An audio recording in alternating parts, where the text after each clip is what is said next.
Hi అండి, welcome to Jaya's one kitchen Telugu. ఇవాల్టి recipe potato బజ్జీలు. ఈవినింగ్ స్నాక్స్లోకి క్రిస్పీగా పొటాటో బజ్జీలు ఎలా తయారు చేయాలో చూద్దాం.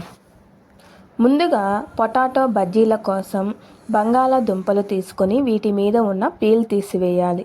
తరువాత సన్నగా స్లైసెస్గా కట్ చేసుకోవాలి.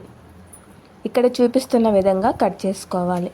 ఇప్పుడు పొటాటో బజ్జీ తినేటప్పుడు చప్పగా లేకుండా కొంచెం టేస్ట్గా ఉండాలంటే వీటికి లైట్గా ఇక్కడ చూపిస్తున్న విధంగా సాల్ట్ని అప్లై చేసుకోవాలి.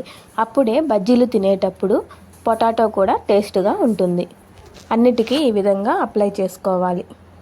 ఇప్పుడు బజ్జీల కోసం ఈ పొటాటోస్కి సరిపడే విధంగా శనగపిండి తీసుకొని ఇందులో రుచికి సరిపడే సాల్టు, హాఫ్ స్పూన్ కారం, చిటికెడు సోడా ఉప్పు, కొంచెం వాము తీసుకొని ఈ విధంగా నలుపుకొని వేసుకోవాలి.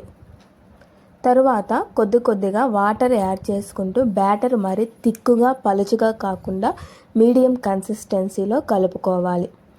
ఈ విధంగా కలుపుకోవాలి. అప్పుడే బజ్జీలు క్రిస్పీగా వస్తాయి. ఇప్పుడు ఆయిల్ కూడా హీట్ ఎక్కిపోయింది. పొటాటోస్ని బ్యాటర్లో డిప్ చేసుకుంటూ 1 by 1 ఆయిల్లో వేసుకొని డ్రీ ఫ్రై చేసుకోవాలి. 1 by 1 ఈ విధంగా వేసుకున్న తరువాత రెండు వైపులకు తిప్పుకొని డ్రీ ఫ్రై చేసుకోవాలి. ఈ విధంగా గోల్డెన్ షేడ్ వచ్చిన తరువాత వీటిని తీసి వేరొక ప్లేట్లో వేసుకోవాలి. ఇంతేనండి పొటాటో బజ్జీలు. మీరు కూడా ఈవినింగ్ స్నాక్స్లోకి పొటాటో బజ్జీలను ఈ స్టైల్లో ట్రై చేసి ఎలా వచ్చాయో కామెంట్ బాక్స్లో కామెంట్ చేయండి. ఇలాంటి మరెన్నో simple and tasty healthy recipes కోసం మన ఛానల్ని లైక్ చేయండి, మీ ఫ్రెండ్స్ అండ్ ఫ్యామిలీ మెంబర్స్కి షేర్ చేయండి అండ్ సబ్స్క్రైబ్ చేసుకోండి. Thank you for watching.